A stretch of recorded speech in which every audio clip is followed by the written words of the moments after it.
Pecha Kucha 219, smiley proof of concept conclusion. So, wow, I don't get to say this often, but I did it. Yeah, you've probably seen it on my channel, an actual YouTube video. I put my little 5-minute smiley show together to prove that it could be done and that it was watchable, and I think it went pretty well, all things considered. So I started the week really trying to push the artwork out, and as I was messing around with the audio, kind of realizing I needed to do additional, I guess you'd call them keyframes. I love the idea of Solid Snake sitting on his box and no one's noticed he's there. I also had a picture of Bison talking to Snake once he's out of the box, and Bison needed to be drawn in perspective, and boy, was I not inclined to take this seriously. The thing with perspective is it's a really valuable tool when you bother to use it correctly, but I'm always trying to eyeball things like this, and this was no exception. I also spent the better part of the week trying to avoid falling into the trap of over-arting it. I really wanted to do it like a Yoji Shinkawa style super picture of Snake for a close-up. But at the end of the day, it would have added a day to the production schedule, and I was already like a week behind. So I did a few pictures of Snake, and literally for 3-second close-ups where he says one thing. And like this picture it's so cartoony because it's like this is the 6th version of me drawing Solid Snake, and I've got to tone it down.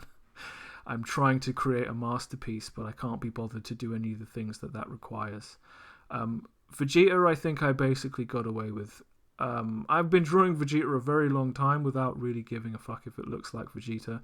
I don't think that's changed, and I started drawing ears backwards. Because I know there's a bit that goes in and a bit that goes out, and it seemed like it looked right, and one of the post-production things I did at the end was reverse all the ears back to being normal, because that I know I like to muck around, but that's a bit much. And yeah, I don't know, there was a point where I was drawing Vegeta and it felt more like I was drawing Stewie Griffin.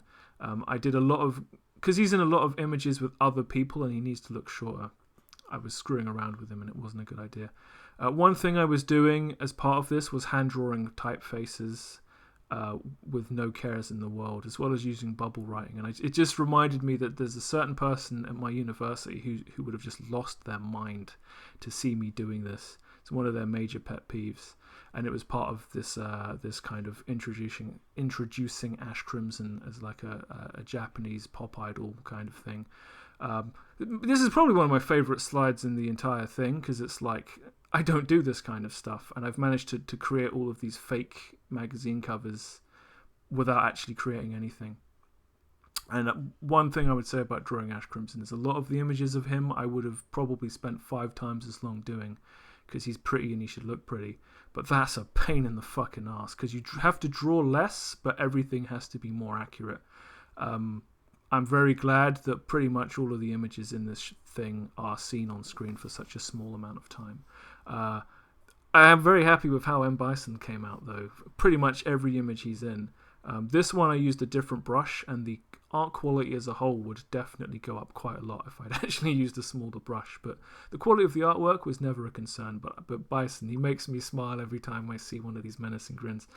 The major concern for this entire project was not fucking up the audio, because none of the jokes are funny if you can't hear them.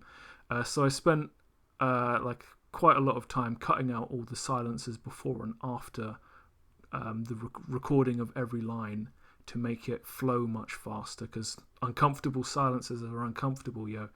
And then I was volume editing to make sure that all of the audio, all of the voice audio is consistently at the same level, even though I don't know anything about audio mixing at all. I'm sure it's woefully inadequate, but the point is you can hear people talking, and that's really all that matters. And then came the fun part of mixing in the music and the sound effects. It gets pretty complicated, and then I'm adding kind of, well, you'd call them crossfades if it was video, where the audio kind of, it just lowers in a way that, it can transition into something else.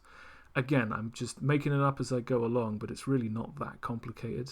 The problem is, the way I'm doing all of this, I'm moving stuff hither and thither, and when I have to re-edit something because something's wrong, it means I have to shuffle a lot of stuff around. This is clearly not the efficient way to do it, but it's the best way I can do it without having to spend another week learning all the stuff I don't know. And when I came to actually making the real video, the first thing I realized is I'm using sound effects from a place that's kind of asked me. They're free, but you have to reference them. So I did that. So now I have a title card. I've got to figure out where that goes. I just plonk it at the front because I don't care, but I also have to make it to put at the front. And as I'm adding the final audio to the final video, this is where I actually do all of the codec cards, because they're all subtitled. That's a part of the art direction of the codec. I think I only got words wrong once, and it's not a big deal. I'm pretty happy with that. When Bison starts talking, he should have had his own graphics, something that was like Enemy Unknown or something. At this point, I was just like, fuck it, we're in the home stretch. I can finish today, but I just have to keep going. So there's more stuff I could have done, but you can always say that about everything. But yeah, I am aware that a little bit more should have been done. One of the main reasons I wouldn't want to make this a regular thing is that ripping stuff off of YouTube videos like the Metal Gear Solid music, I don't know any other way to do it than using dodgy websites that clearly want to give my computer viruses. I know not to click on anything that isn't the thing I should, but it's a fucking risk. And ultimately, my take home from this is that it's doable, because I did it. I traded 2 weeks for 5 minutes worth of not especially entertaining YouTube. But Premiere Pro was the biggest problem I had. I expected every Adobe program to be as troublesome as Premiere Pro was. It had a glitch where it wasn't doing what it was supposed to do, and it's literally the only thing that I know for a fact how to do in Premiere Pro, and it wouldn't work, and I was losing my mind for 10 minutes. And I expected the entire 2 weeks to be like that, but it only all came together to fuck me over on the last day. So ultimately, I'm happy with this, but I'm happier it's over. Yeah, so that brings us to the end of Pecha Kucha 119. I don't know what I'm going to do next week. This raises a lot of questions about the way in which I operate in terms of time, effort, and punishment to reward and discipline and all of that kind of stuff. Let's see what happens next.